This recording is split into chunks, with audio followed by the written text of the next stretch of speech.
오늘 말씀 요한서 1서 1장 1절에서 5절 말씀입니다. 요한 1서 1장 1절에서 5절 말씀입니다. 저와 한 절씩 교독하시겠습니다. 태초부터 있는 생명의 말씀에 관하여는 우리가 들은 바요 눈으로 본 바요 자세히 보고 우리의 손으로 만진 바라.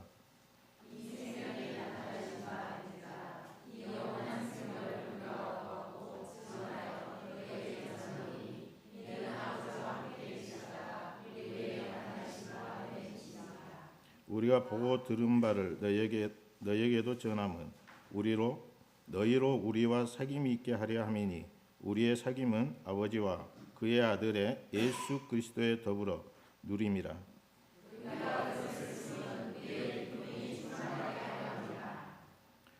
한 몫으로 읽겠습니다. 시작. 우리가 그에게서 듣고 너에게 전하는 소식은 이것이니 곧 하나님은 빛이시라. 그에게는 어둠이 조금도 없으라는 것입니다. 아멘. 담임 목사님께서 우리의 사귐은이라는 주제 말씀으로 말씀 선포하실 때 큰 은혜 누리시기 바랍니다.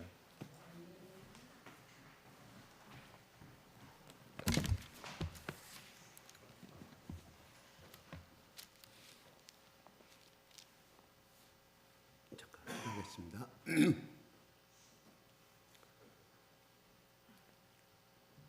아버지 하나님 감사합니다. 하나님께서 지난 일주일 동안도 매 순간 저희와 함께 하시고 동행하여 주시고 또한 우리가 어떠한 유혹과 슬픔 가운데 있을지라도 우리를 떠나지 아니하시고 24시간 매일 매 순간 동행하여 주시고 우리가 간구하는 바를 우리가 기도하는 바를 들으시고 행하시고자 하시는 우리 아버지 하나님 사랑과 예수의 사랑을 인하여 감사와 찬양을 돌려드립니다. 아버지 하나님 일주일간의 삶 속에서 아버지 지치고 피곤하여 하나님 연약할 수밖에 없는 우리의 모든 마음을 아시는 우리 성령께서 이 시간 선포되어지는 생명의 말씀을 통하여 우리에게 힘 주시고 능력 주시고 위로하여 주셔서 주 하나님과 주 예수 그리스도를 다시금 뜨겁게 사랑할 수 있는 결단의 시간이 될 수 있도록 하나님 축복하여 주시옵소서. 예수님 사랑합니다. 아버지 하나님 사랑합니다. 예수 그리스도 이름으로 기도드리옵나이다. 아멘. 할렐루야. 할렐루야. 감사합니다 아버지 하나님. 사랑합니다 아버지 하나님. 예수님 사랑합니다. 성령님 환영합니다. 서로 마주 보면서 최상의 덕담을 하십시오. 여러분이 생각해도 최고의 덕담을.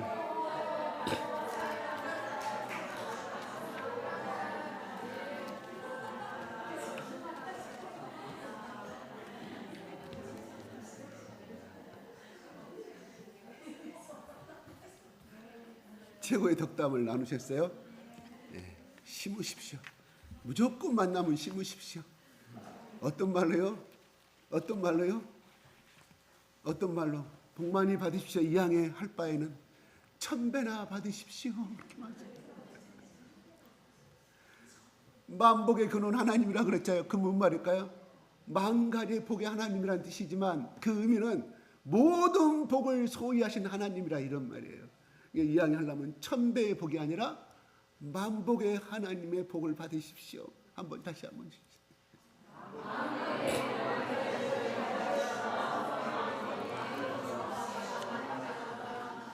이 속에는 뭐가 들어있어요? 이 속에는 우리 아들 장가 보내야 되는데 우리 딸 시집 보내야 되는데 기타 모든 것이 다 포함이 되어 있어요. 그죠? 그러니까 항상 만복의 하나님의 복을 받으시기 바랍니다. 네. 그래요. 오늘 잠시 제가 지금 어떤 말씀을 전해야 될지 마태복음 지나 끝났어요. 그죠? 어떤 말씀을 전해야 될지 아직 생각을 좀 못했습니다. 요한 1서의 1장 1절부터 4절에 대해서 같이 여러분과 은혜를 나누고자 합니다. 그래 요한 1서는 글자 그대로 요한이 썼습니다. 사도 요한이 사도 요한이 쓴 것이 무엇일까요? 요한복음. 그다음 그 유명한 저 마지막 장 나오는 성경이 요한계시록, 오늘 나오는 요한일서, 2서, 3서 몇 권을 썼어요? 5권을 썼어요. 크게 나누면 3권밖에 안 되지만 5권을 썼습니다. 그래서 우리는 공동서신이라고 그래요. 무슨 말이냐면 특정한 어떠한 곳을 향하여서, 예를 들어서 에베소에 있는 교회, 어떤 또 고린도에 있는 교회들한테 쓴 편지라고 하면 고린도전서가 들어가는데 서자, 편지 서자잖아요. 이거는 공동서신, 그 당시에 초대교회 모든 교회에게 해당되는 편지였다. 그래서 이거는 공동서신이라고 이야기를 합니다. 바울이 쓴 편지들, 로마서, 다 고린도전서, 다 이것도 서신은 서시지만 특정한 교회에게 주는 편지예요. 바울은 참 유식했기 때문에 많은 것을 그때 당시 그리스 철학이라든가 모든 인문학 서적들을 많이 배웠고, 또한 알고 있었고 읽었고, 또한 예수 그리스도를 만난 자고, 또 세 번째는 구약의 모든 율법을 아는 자였습니다. 구약의 성경을. 그렇기 때문에 그는 다른 어떤 사도들보다는 신학적이고, 신앙의 예수 그리스도가 어떤 분이시고 하나님이 어떤 분이신가를 우리가 신앙을 가는 데 있어서 말하자면 건물이나 지구를 따지자 그러면 골격을 이루는, 뼈대를 이루는 것을 주로 가지고 있는 굉장히 확고한 신앙의 바탕으로 해서 쓴 글이 로마서나 이 고린도전서나 다. 오늘날 신학대학교 교수들이 조직신학을 가르칠 때 바울의 이 쓴 편지를 가지고 쓰지 않는가 가지고는 도저히 이 조직신학이 이루어지지 아니합니다. 뼈대를 이룬 것이었고요. 그 다음에 오늘 여러분들이 읽는 이 요한이 쓴 편지들은 요한복음도 그렇고, 그 다음에 1, 2, 3, 4 계시록도 마찬가지고, 바울의 신학이 집교둥 철근이라고 한다 하면은 큰 철근 건물을 이루는데 거기에 살을 붙이는 역할을 하는 것이 요한이 쓴 편지들이에요. 그런 개념으로 보면은 여러분들 훨씬 도움이 되리라고 생각합니다. 이것을 쓰게 된 주로 이제 학자들이 이렇게 말을 해요. 터키에 있는, 오늘날 터키예요. 그 당시에 우리는 소아시아라고 그랬어요. 거기에 있는 터키나 빌립보 교회, 에베소 교회, 라오디아 교회에 쓴 모든 초대교회에 집중되는 교회가 오늘날 터키 지방에 있습니다. 그래서 그 사람들에게 쓴 편지들이라고 학자들은 표현을 하고 있어요. 그래서 어쨌든 간에 한 교회를 짓는 건 아니잖아요. 소아시아에 있는 흩어져 있는 모든 교회들에게 쓴 편지이기 때문에 이걸 공동서신이다 이렇게 표현을 합니다. 쓴 시기는 요한복음은 학자들이 이야기합니다. 대충 한 서기 70년, 80년 사이에 썼다고 이야기를 해요. 그러면 요한계시록 언제 썼냐 그러면 서기 95년, 97년도 그 사이에 이 요한일서가 들어가는 거예요. 요한일서가. 그래서 요한은 이 편지를 쓸 때가 약 서기 80년 내지 80년, 85년 사이다. 이렇게 학자들은 대충 간추리고 있어요. 그러면은 왜 이 편지를 썼냐고 하면, 첫째는 오늘 본문에 근거로 한다고 하면 4절 근거로 한번 볼까요? 시작. 4절 시작.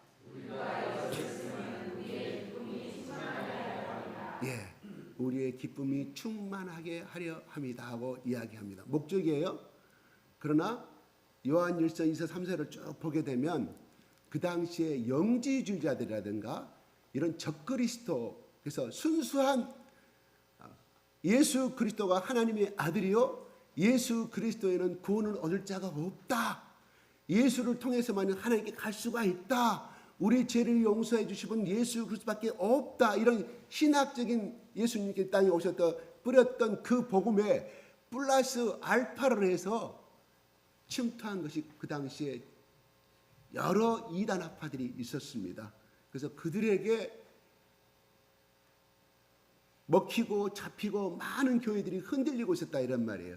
적어도 예수님의 이 당시에 유일하게 12사도 중에 생명을 유지하고 있는 사람들은 몇 명이었겠어요? 12제 요한 한 사람밖에 없었어요. 그러니까 복음의 1세대들 12제자들은 사도 요한을 빼고는 다 죽어버려요. 순교당하고 인도와 저기 오늘날 리비아라든가 기타 모든 데 가서 다 살이 다 살갗을 전부 피부를 찢어 죽이는 그런 순교와 또 여러 가지 아주 비참하게 다 죽어버린 순교 이유. 그래서 사도 요한만 유일하게 남아있는 세대였어요. 무슨 말이냐? 우리가 예수님이 AD 33년에 죽었다고 가정하십시다. 서기 33년에. 그러면 이 편지를 쓰기 전에 벌써 40년, 50년이 흘러갔다 이런 말이에요. 그러니까 사도들을 통해서 복음을 영접한 사람들은 벌써 이미 노인이 됐고 이미 죽어버린 세대. 그러니까 여기는 뭐예요? 어떻게 보면 3세대의 사람들이에요. 이 편지를 읽는 사람들은. 그러니까 어떻게 해요? 부모의 세대들을 사도들을 통해서 영접했던 그 사람들은 뜨고 왔는데 그 2세들은 바로 믿음이 흔들려 버려요.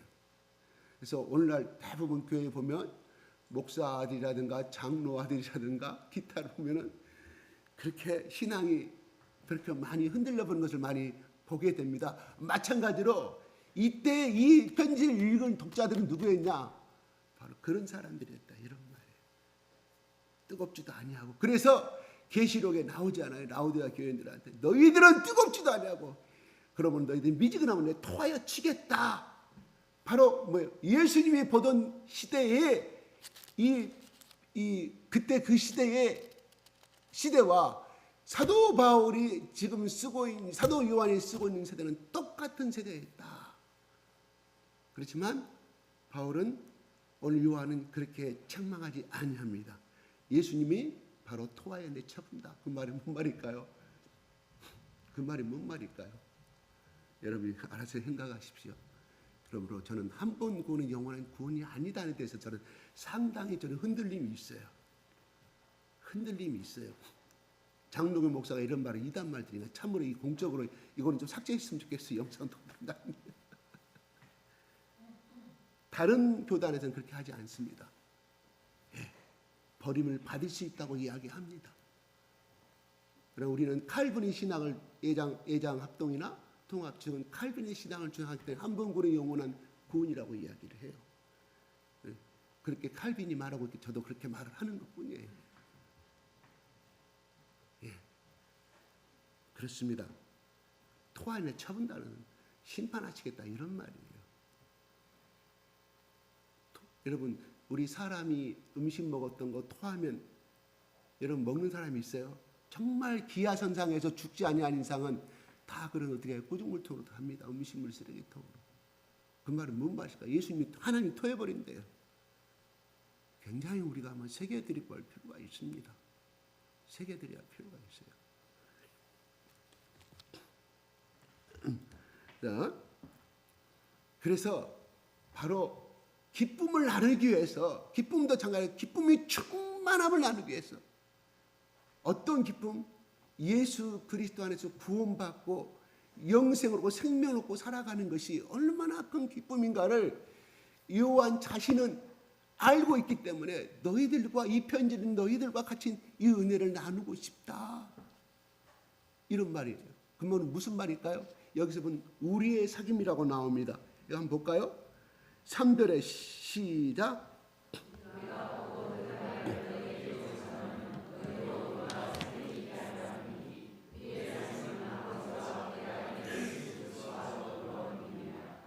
네, 우리라는 누구를 말합니까?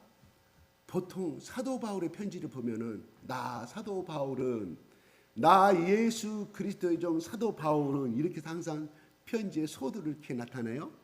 근데 사도 요한은 안 그래요. 우리가 들은 바 좀 다르죠. 이 우리는 바로 예수님의 12제자를 이야기하는 거예요. 우리가 살았을 때 너희들은 모르지. 너희들은 태어나지도 않았지. 너희들은 예수를 못 봤지. 우리가 예수 그리스도를 직접 보았다. 만졌다. 그래서 그가 행하는 것을 봤다. 그리고 그분이 직접 우리에게 말씀을 전했던 것들이 어떤 것인지를 우리는 직접 들었다. 그렇게 말을 지금 전하했을 때 여기를 읽고 있는 3세들은 어떤 생각이 들어갈까요? 더 확실한, 우리 사도 요한은 직접 예수님과 동거했고 직접 만진받았고 직접 복음받았다. 그러니까 더 훨씬 더 확실성과 진실성이 담긴 글이 되겠죠. 신뢰감이 되겠죠. 그죠? 이 말은 뭐냐? 너는 우리를 믿어라. 우리를 믿어라. 참 사도 요한은 참 겸손한 사람이었어요. 나라는 사람을 주장하지는 않아요.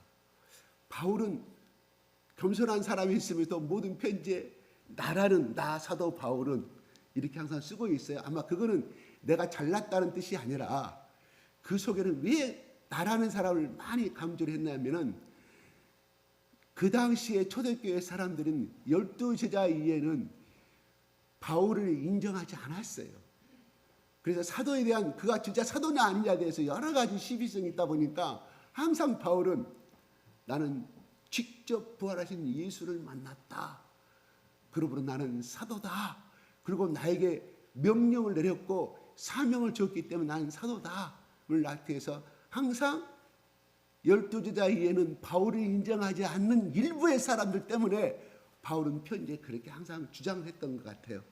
내가 예수의 진짜 일꾼이다. 나는 그만큼 일을 많이 한다는 그 말이 아니었고, 그래서 나라는 이름을 내세운 것이 아니라 바로 사도람을 인정받기 위해서 어떻게 보면 바울은 직접 예수님이 살아생전에 임명받지 못한 사람이잖아요. 어떻게 보면 바울에게서는 또 하나의 자기의 딜레마였어요. 그게 그러나 요한이나 야고보나 바울은 베드로는 예수님이 직접 불렀잖아요. 살아생전에. 요점이 좀 다른 거예요. 봅시다. 그러면서 너희에게도 전함은 너희로 우리와 사귐이 있게끔 하려고 말합니다. 이 말은 사귐이라는 것은 뭘까요? 친구는 사귐으로서 친구가 되는 거예요. 사귐이 없으면 친구가 될 수 없어요. 사귄다는 것은 무엇을 의미할까요? 많은 대화도 나누고 많은 또 카톡도 나누고 또한 많은 또 대화로 또 집에 밤 11시까지 또 대화를 나누고 카페에서 헤어졌지만 또 집에 가서 또 12시, 1시, 2시까지 계속해서 대화를 나누잖아요. 그 사귐은 통해서 뭐가 이루어집니까? 연인이 이루어지고 연인이 결국은 오빠가 되고 오빠가 누나가 내 애인이 되고 그 다음에 나의 영원한 반려자가 되는 것이잖아요. 사귐이 없다는 것은 친구도 될 수도 없고 사귐이 없다는 것은 내 인생의 반려자가 될 수가 없음을 이야기합니다. 사귐은 쉽게 말해서 이걸 이렇게 넣으면 오늘날 신들 교회 안에서 쓰는 거 코이노니아, 교제를 이야기합니다. 나눔을 이야기합니다. 대화를 이야기합니다. 함께 누림을 이야기합니다. 그래요? 여러분 어젯밤에도 끊임없이 대화를 통해서 사귀었죠. 누구하고? 내 사랑하는 아내랑, 내 사랑하는 남편이랑. 그렇죠? 바로 이 요한이 이 편지를 쓰게 된 이유가 뭐냐? 바로 너희들과 같이 이 대화를 통해서 우리의 무리에 들어옴으로 인하여 한 공동체가 됨으로 인하여 이 기쁨을 같이 나누자, 누리자 하는 뜻으로 이 말씀을 전했다. 이런 말이에요. 그래요? 성경 말씀에 이렇게 합니다. 때가 가까울수록 모이기를 힘쓰라고 이야기합니다.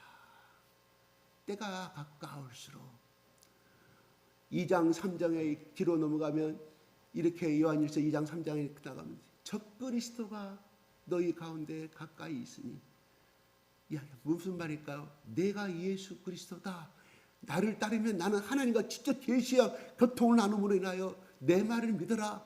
너희들이 12제자가 나눴던 건 전부 다 가짜다. 가짜다. 나는 직통 계시를 함으로 하여 나는 하나님께 세운 사람이다. 그 당시에 적그리스도가 나타났습니다.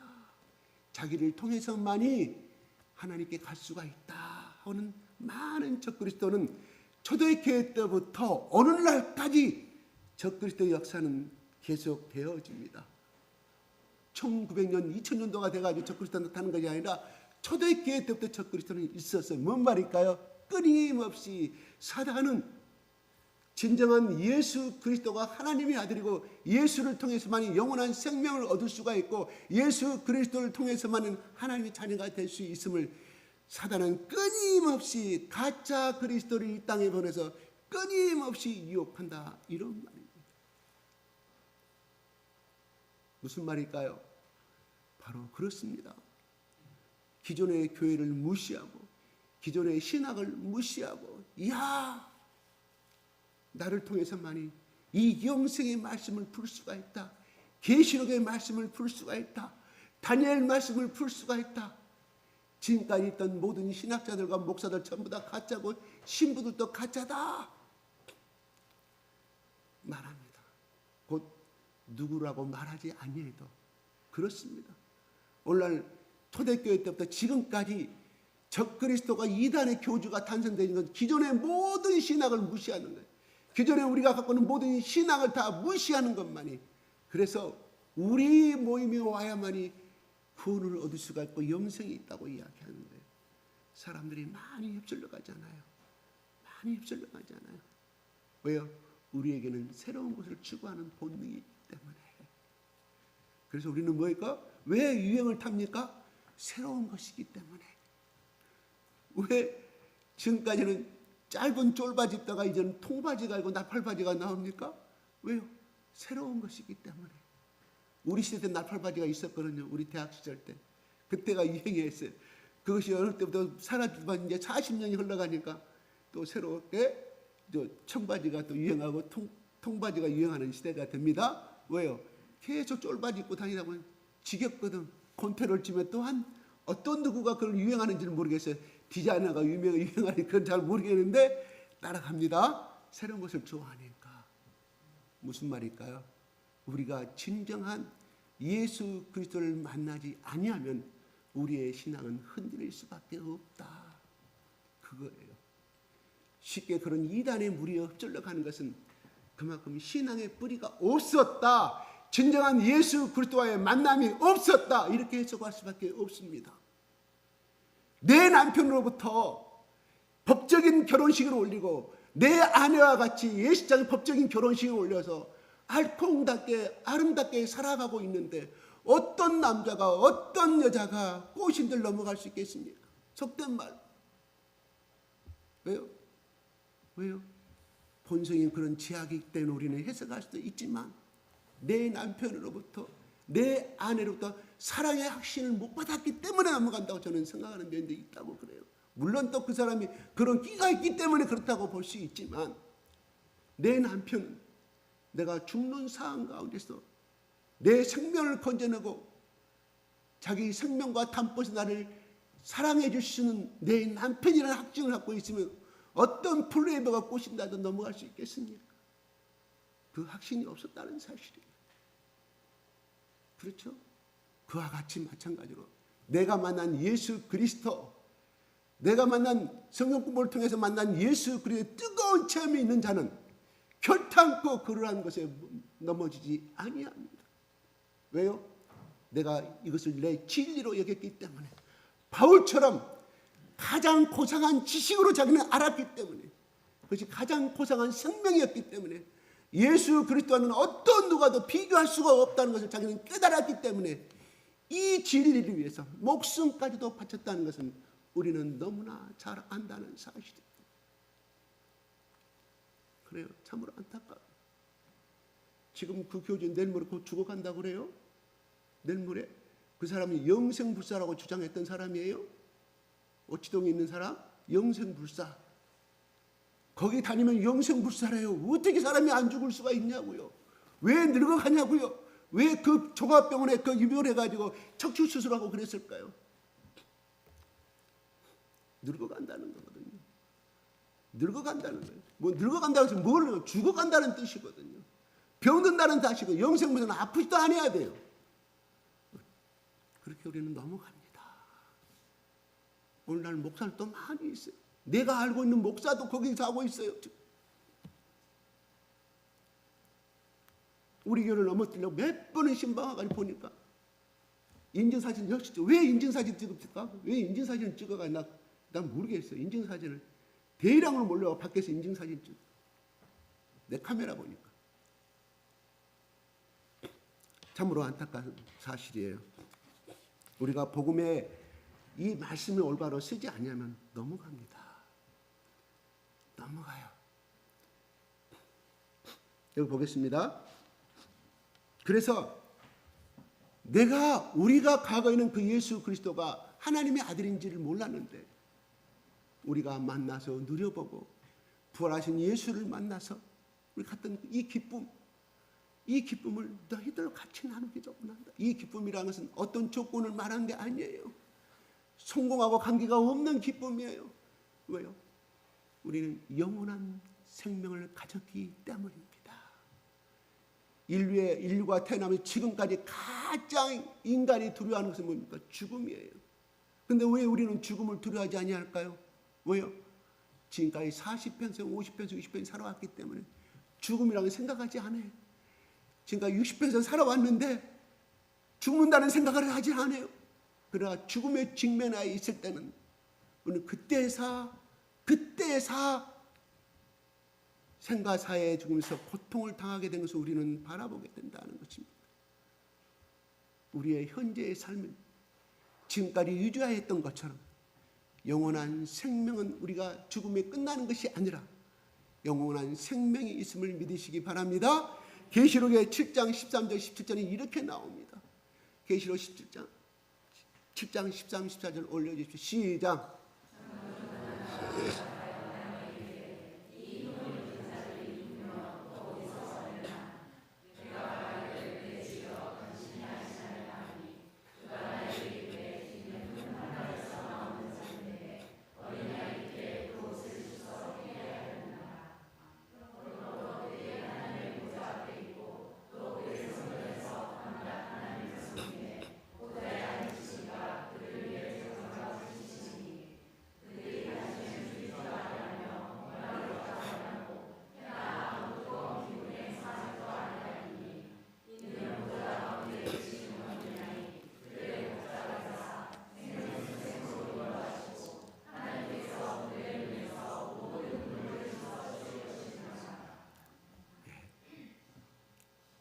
흰 옷을 입은 많은 사람들이 누구냐고 물어보는 거예요. 요한이 천국 3층천에 올라가가지고 설명하는 거예요. 바로 어린 양의 피에 은혜를 덧입은 자 누굴까요? 이 땅에 살면서 예수 그리스도가 진정으로 나의 생명의 주님이시고 그분 앞에 온전히 제사함을 입으신 분들을 이야기해 주고 있습니다. 이 장면이 왜 나옵니까? 바로 앞절을 들어가면은 14만 4천 명에 대한 그것이 나오면서 그 다음에 뒤따라 나온 사람들이 이 사람들이거든요. 14만 4천 명은 알겠는데 12지파 1200명씩 14만 4천 명 12,000명씩 알겠는데 저 흰옷 입은 사람들은 누구냐? 사도 요한이 물어보는 거예요. 어린 양의 피에 그것을 씻어 희게 하였다.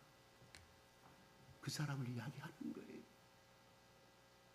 어찌든 그쪽은 14만 4천 명이 자기들만이 된다. 이게 14만 4천 명이 이미 차버렸다니까요. 그걸 따지면 2000년 역사 중에 순교당한 사람이 얼마나 많아요. 우리 북한만 해도 우리가 알지 못해서 그래요. 수만 명이 죽어. 우리 6.25 때만 해도 우리 저기 가잖아요. 양림동이요. 호신대 동사 양림동 동상 가면 6.25 때 얼마나 많이 죽었어요. 그 다음에 저 우리가 아는 문진경 전도사님 거기 얼마나 또 순교를 당했는데 우리나라만 해도 이미 14만 넘겠습니다. 이것은 넘어가요. 우리는 어디에서 14절에 해당되는 사람들이에요. 이런 거예요. 이미 14만 4천 명 게임 셋이에요. 이미 찼다니까요. 끝났다니까요. 초대교회 때. 로마에서 그렇게 짐승들 앞에 죽어가면서 많은 순교를 당하면 그 사람들이 지금까지 포함은 14만 4천 명이 못 될 것 같아요. 이미 그때 1세기에 끝났다니까요.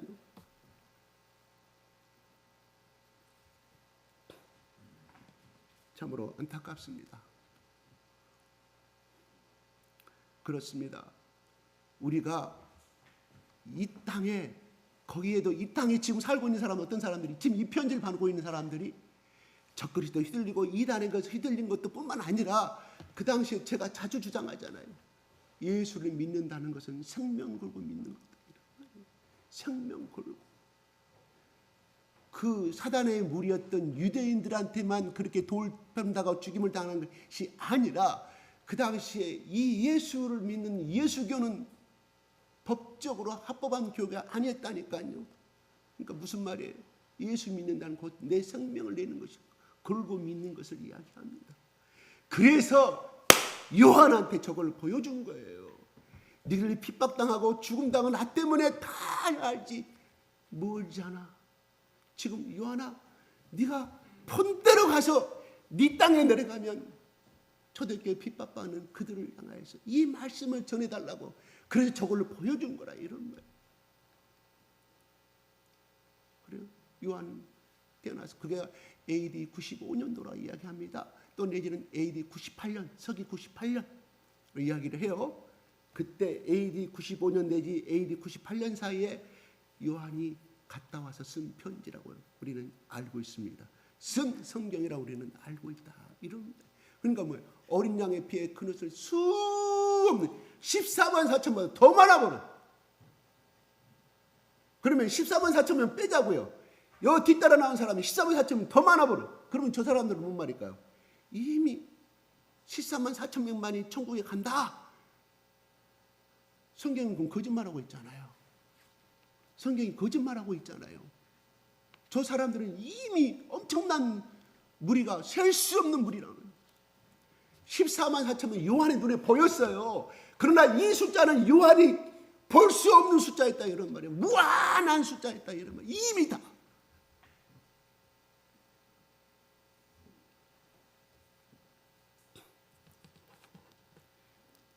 그래요. 중요한 것은 우리가 저렇게 참여할 줄로 믿으시기 바랍니다. 예, 우리가 천국 가면 저렇게 적은 사람들은 무슨 말일까요? 순교당한 사람들 이야기하는 거예요. 순교당한 사람들. 그러나 우리는 순교당하지 않아도 우리는 2000년대 이 삶을 살아가니까 얼마나 좋아요. 편안하게 살 수 있고 교회 나오고 싶으면 나와도 되고 안 나오면 안 나와도 되고 얼마나 편안하게 살고 있어요. 정죄하는 거 아닙니다. 예. 자유를 줬다면 그만큼 또 책임을 물을 수가 있어요. 그러니까 웬만하면 예배는 빠지지 마시기 바랍니다. 그래. 바로 왜 하나님은 오늘 요한 사도 요한을 통하여서 핍박받고 이단 사슬에 흔들리고 꼭 예수를 믿어야 할 필요가 있느냐? 고생할 필요가 있느냐? 그리고 제대로 그들은 뭐예요? 취업도 못해. 특히 상인들은 길드라는 조합에 못 들어가. 고린도 교인들은 그랬잖아요. 탈퇴시켜버려. 우상에 절하지 않으면 탈퇴시켜. 자격이 없어요. 오늘날 이 사람도 그렇잖아요. 이스라엘 기독교인 때문에 그들의 법적인 권리를 보호를 못 받고 살아가는 사람이 얼마나 많아요. 오늘날 또 이슬람 속에 예수 그리스도를 믿고 살아가는 사람들, 저 시리아에 예수 믿는 사람들이 있어요. 이집트에도 예수 믿는 사람들이 있어요. 전 이리오페다 예수 믿는 사람들이 있어요. 이슬람 속에. 그 사람은 순교 생명 걸고 하잖아요. 그래요. 다 그런 사람 저기에 해당돼요. 물론 우리도 해당되지만 오늘날에 초대교회뿐만 아니라 오늘날에도 여지없이 그리스도를 믿는 사람들, 예수를 믿는 사람은 끊임없이 예수 때문에 고통받고 살아갈 수밖에 없다. 근데 그 고통을 이겨낼 수 있는 것은 뭐냐? 바로 세상을 이기신 예수님. 그래 담대하라. 내가 세상을 이겼노라. 그래서 요한복음 16장 7절에 이렇게 말하잖아요. 한번 올려주십시오. 시작.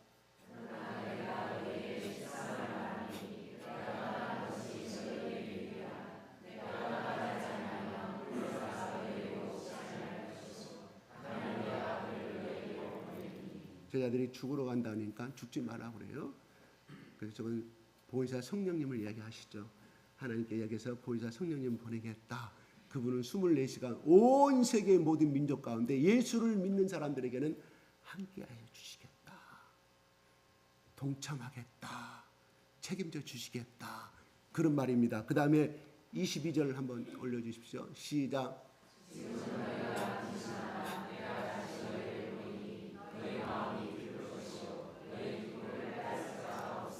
이거 참 중요한 거야. 너희 기쁨을 빼앗을 자가 없다. 누가? 어떠한 권력도 어떠한 죽음도 너희가 나를 만남으로써 누리는 이 영원한 영생의 생명의 기쁨을 빼앗을 수가 없다. 우리의 목숨은 빼앗을 수가 있지만 우리 속에 이 간직한 생명으로부터 오는 이 기쁨은 하나님이 주신 기쁨이요, 바로 죽음을 무에서 유를 창조하신 하나님의 권력이요, 권능이요, 능력이기 때문에, 권세이기 때문에 이것을 빼앗을 수가 없다. 우리 속에 있는 이 기쁨이 바로 항상 24시간 내가 예수 그리스도의 자녀가 되었고 또한 하나님의 자녀가 되었은 이 선포의 기쁨을 날마다 유지하시기 바랍니다. 예수님 여기서 말합니다. 성령의 기쁨. 자, 제가 하나 물어보겠습니다. 이 요한이 이러한 우리의 기쁨을 이야기하고 있는데 이 기쁨을 그가 살아생전에 예수님 따라다닐 때 누리는 기쁨이었을까요? 아니면 부활하신 예수를 만나서 누리는 기쁨이었을까요? 세 번째 또 다른 답이 있을까요? 그래요, 맞습니다. 바로 저 성령님이 오기까지는 요한은 그 기쁨을 그냥 권력 잡으신 예수님, 모든 것을 병도 고쳐버리고 5,000명을 빵으로 먹여버리신 그 예수님의 때문에 기뻐했어요. 그런데 예수님이 부활하셔서 하늘로 승천하신 다음에 사도행전 2장 4절에 그 예수를, 그 성령님을 만나고 보니까 기쁨이 어떤 것인가를 알게 되었다. 그러나 오늘 또한 여기서 또 말하는 그 기쁨은 그걸로만 끝난 것이 아니라 우리 기도하다가 성령이 임하잖아요. 기쁨하잖아요. 엄청나요. 그래서 많은 소원도 하게 되잖아요. 그러한 기쁨이 아니라, 그것도 기쁨은 맞습니다. 바로 예수님 때문에 조롱받고, 예수님 때문에 돌로 얻어 터지고, 예수님 때문에 재산을 탕진하고, 예수님 때문에 재산을 빼앗기고, 예수님 때문에 내 자식을 잃어버리는 데서 오는 바로 하나님의 영원한 기쁨인 줄 믿으시기 바랍니다. 저 양림동 동산에 2살, 3살 막 패나서 1살도 안 된 사람 자녀들 다 그 묘지가 있잖아요. 근데 그들은 본국으로 돌아가지 아니합니다. 나 같으면 2살, 3살 젖먹이가 우리나라의 토종병 무슨 병? 폐결핵에서 전부 다 죽어요. 거의 다 보니까 폐결핵을 죽어요. 그 사연들이 얼마나 온통 많겠습니까? 오늘 여러분 예수 믿는다고, 예수 믿는데 잠시 자리를 빚고 예배드리러 왔는데 자식이 그냥 불행한 사고를 당했을 때 그 고난과 인내와 또 거기서 주는 예수 그리스도의 위로, 왜 하나님 하필이면 나입니까? 왜 하나님 하필이면 우리 가정입니까? 하나님 왜 하필이면 내 자식입니까? 처음에는 끝없이 울 수밖에 없을 줄로 압니다. 그러나 그러한 기도의 속에서 눈물을 흘리고 있을 때 예수님이 말씀합니다. 따라 울지 마라. 내가 너의 고통을 하노라. 그 다음에 플러스 알파 이야기를 합니다. 데리고 간 이유를 이야기합니다. 내가 네 자녀를 사랑하기 때문에 데리고 왔다. 그 의미는 듣는 사람만 알아요. 그 듣는 사람만 알아요. 거기서 눈물로 펑펑 썰어. 그러면서 예수님이 품에 안기는 자기 자녀의 그 사진이 아니죠. 그 한상을 보여줬을 때 한없이 울고, 예수님의 사랑에 울고, 예수님이 얼마나 나를 끌어안으시고 끝까지 나를 지켜준 그 사랑 때문에 운다는 것이, 그 사랑에 바로 하나하나 그 고난 속에서 얻어지는 그 기쁨이 하나하나 쌓여서 나오는 기쁨이라, 이런 말이에요. 예수 그리스도를 믿어서 영생을 얻고 생명을 얻는 것은 분명한 맞습니다. 맞아요. 그러나 여기서 말한 세례 요한은, 사도 요한은 얼마나 많은 이 편지를 쓰기까지 얼마나 많은 사도행전 2장 4절에 그가 성령의 충만함을 받고 그 다음에 이때까지 40년의 세월이 흘렀을 때 오는 그 고난과 인내는 우리가 상상할 수 없는 거 아니겠습니까? 우리의 삶 그렇잖아요. 우리 직업도 가지고 있어요. 가정도 일도 해야 돼요. 애들 뒷바라지 해야 돼요. 지금은 고학력의 스펙시 때문에 학원을 보내지 아니하면 안 됩니다. 서울 같은 데는 벌써 초등학교 6학년 때 벌써 방학 동안에 1, 2, 3학년 과정을 다 끝내버린답니다. 강남 저쪽 부자들. 우리 강주도 그런 모임이 있는 줄 알고 있습니다. 그런 말을 들을 때 여러분 얼마나 흔들립니까? 그렇죠? 그러한 거 다 물가도 비싸고 살아가는데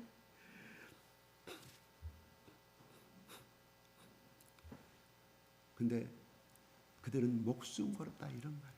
저는 여러분들에게 목숨 걸라고 말하지 않아요. 왜? 현실이 너무 힘드니까.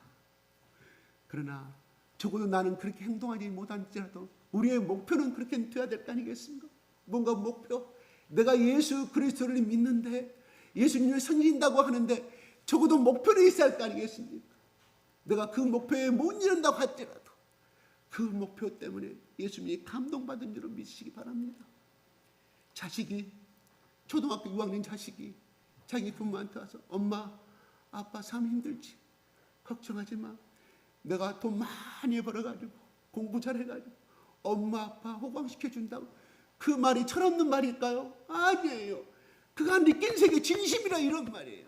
그가 그런 말을 했을 때 그래 엄마 아빠는 알고 있어. 그래 네 나중에 시집가면 그래 네 마누라도 장가가면 네 마누라 말 듣고 네 자식들 챙기느라 그 많은 공헌된 실천하지 못할 약속인 줄을 알지만 알죠 부모들이. 그렇지만 그 말 한마디에 눈물을 흘리고 감동한다 이런 말입니다. 그래 마찬가지예요. 그가 열심히 공부하니까 목표가 생겼잖아요. 우리 부모님 고생하니까 내가 좀 더 나은 세계에 들어가 좀 더 좋은 직장 얻어서 살겠다. 우리 부모님 다 그렇게 해드리해요. 그와 마찬가지. 그 아이에게는 그것이 살아가는 인생의 목적이었다 이런 말이에요. 적어도 그때 그 고백을 하는 만큼은 진심이었다 이런 말이에요. 마찬가지. 적어도 우리가 살아간다면 초대교회 교인들처럼 내가 생명으로 살아가지 못한다 할지라도 적어도 우리에겐 나온데 하나님 앞에 우리가 소원의 어떤 목표는 있어야 할 거 아니겠습니까? 바로 예수님이 우리에게 그것을 요구하신다 하는 것. 사도 요한이 같이 나누자. 우리하고 이 기쁨을 같이 나누자. 왜? 너희 가운데 우리가 누렸던 이 영생의 기쁨, 예수를 믿으면서 오는 이 행복과 기쁨을 너희들에게 누리고자 하겠다. 같이 나누고자 한다. 그랬을 때 사도 요한에게 들어오는 축복이 무엇일까요? 돌아오는 이익이 무엇일까요? 없습니다. 그래요. 예수의 사람은 성령의 사람은 이렇게 살아갑니다. 계산 따지지 아니합니다. 내가 이해 도와주면 나중에 얘가 나한테 나에게 뭐가 돌아오겠지. 그것은 사랑이 아닙니다. 왜 이렇게 했을까요? 그 속에 성령님이 들어오시기 때문에 그렇다. 기도하고 말씀 속에. 그래서 사도행 이 사람 어떤 사람이냐?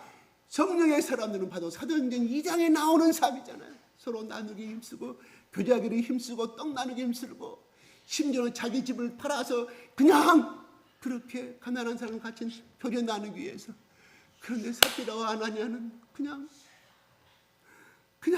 집 팔지 말지. 왜 그렇게 해갖고. 여러분 충성하려면 끝까지 하시기 바랍니다. 차라리 집 안 팔았으면 그러니까 죽으면 안 당했으니까 참으로 아깝습니다. 안타까워요. 그래요. 우리 세상을 살아가면서 참으로 힘듭니다. 그래요. 매일매일 삶. 지난 일주일 동안 여러분 어떻게 사셨습니까? 힘드시잖아요. 직장생활 하신 분도 힘들고 그런가요? 맞죠? 힘들어요. 오늘 이것이 끝나면 또 내일부터 살벌한 생존경쟁에 들어가야 됩니다. 그러면 이런 자식을 보고 우리 어머니들은 가만히 보고만 계실 거예요? 이런 자식을 보고 우리 아버지는 가만히 보고만 계실까요? 아이고, 지금까지 내가 고생했으니까 지기들 알아서 하겠지. 시간 나면 경부당 가서 놀기도 하고 더 가서 물론 그것도 누려야 되겠죠. 우리가 할 일은 뭐 때문에? 우리 자식을 위해서 눈물 흘리시기 바랍니다. 하나님, 우리 며느리가, 하나님, 우리 아들이 지금 이 순간에 삶의 현장에서 아버지 열심히 살아가고 힘주시고 지혜 주시고, 나는 젊은 날 그렇게 못 살았으니 하나님 내 기도라도 이렇게 받아주십시오. 눈물로 기도하는 부모가 되시기 바랍니다. 아멘. 부모의 기도는요, 눈물 흘리면 기도는 하나도 땅에 떨어지지 아니한다고 합니다. 예, 나도 젊을 때 너보다 더 고생했다. 그 하나 못 이기냐? 그 말이 이만큼 나오도 참으세요. 적대입니다. 적대버려요. 우리 엄마 우리 아버지하고 나하고 비해가 안 되는 사람. 엄마 시대로 엄마 시대고 아버지 시대는 아버지, 내 시대는 내 시대야. 엄마 우리 시대 살아봤어. 그래서 전화 한 통화 얼마든지 할 수 있잖아요. 자식들이 못하는 거예요. 왜? 심리적으로 눌려있기 때문에 내일 가서 또 다른 일을 해야 되는데, 그래서 그런 거예요. 그런데 오래간만에 생각나 전화했는데, 너는 자식아, 너를 어떻게 키우는, 너는 가끔 한 번씩 전화하냐고. 자식들 그 다음에 전화해요? 안 하는 거예요. 자기들은 그게 최선이거든요. 최선이었거든요. 그걸 진심을 무너뜨려버립니다. 그래서 어제 저희 아내랑 밤에 저 교회에서 나와가지고 밤에 10시 반쯤에 이렇게 저쪽에 롯데 마트 거기 살짝 더 지나가는데, 남자애들인가 내 생각에는 고2나 그 된가도 키도 이렇게 큰 애들이 자기들 하는 말을, 야, 내가 내 아버지하고 우리 아버지하고 사이가 안 좋은 거 알잖아. 그 이야기를 우리 귀에 들었어요. 들어가면서. 그 아이의 문제일까요? 아버지의 문제. 둘이 가면서 이야기했어요. 저 아이의 문제일까? 지금 밤 12시 11시 다 됐는데 저거 공부하지 않고 11시에 지금 친구들하고 노는 거, 토요일이잖아 어제. 그 아이의 문제일까요? 아버지의 문제일까요? 저는 잘 모르겠었거든요. 그렇다 이러면 우리가 인생을 더 살아왔다고 하면 그 사람들은 크리스찬인지 아닌지 모르겠지만 적어도 우리가 그리스도 안에서 예수의 생명을 가진 자라고 한다고 하면 나누는 자 같은, 나누는 자. 자식들을 키워서 내가 호강하고자 키운 건 아니잖아요. 그런다고 하면 이제 우리가 살면 얼마나 살겠습니까?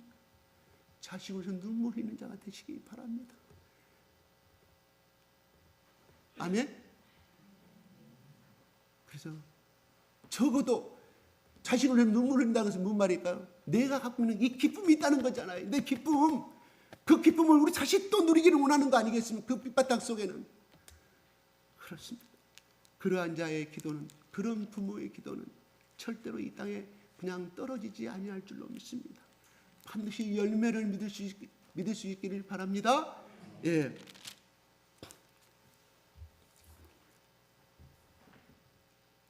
나무가 10m 간격으로 보통 가로수가 5m 내지 10m 떨어져 있잖아요. 태풍 불면 우리는 가로수에 매스컴을 통해서 또 현지 우리 지방을 태풍이 떨어질 때 쓰러지고 부러져 있는 것을 많이 보게 됩니다. 그러나 나무가 서로 우거지고 뿌리와 뿌리가 엉켜져 있을 때 그 숲은 절대로 어떤 태풍이 와도 쓰러지지 않음을 보게 됩니다. 뭘까요? 서로 뿌리와 뿌리가, 이거는 5m짜리 뿌리가 있고 이거는 1m짜리 뿌리가 없지만 이 1m짜리 뿌리는 5m의 뿌리에 그 나무에 엉켜져 있기 때문에 그만큼 배가의 힘을 지탱할 수 있다, 이런 겁니다. 자, 그래요. 나무가 우거진 숲속은 절대 태풍이 와도 절대 무너지지 아니한 것처럼 우리 그리스도 안에서 우리의 삶은 교제를 통해서, 나눔을 통해서, 자주 모의를 통하여, 예배를 통하여 우리의 신앙은 돈독해질 수가 있습니다. 중요한 것은 이 사도 요한이 말하는 이 기쁨은 바로 목표가 어디입니까? 예수 그리스도라 이겁니다. 만약에 교회가 많은 시간을 허비하고 많은 시간을 소비하고 만난다 할지라도 거기에 인간의 이야기가 들어가고 어떤 세상적인 이야기가 들어간다고 하면 그거는 오합지졸입니다. 사탄이 가장 중요한 모임입니다. 가장 즐겨하는 모임입니다. 우리는 무엇 때문에 모였습니까?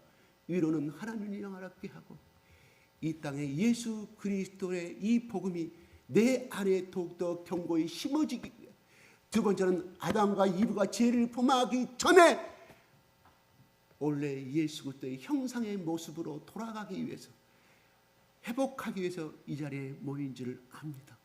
그것은 곧 무엇을 의미할까요? 복된 것을 의미합니다. 영생 복락을 의미합니다. 이 땅에 내가 잘되고 우리 자녀가 잘됨을 의미하는 길입니다.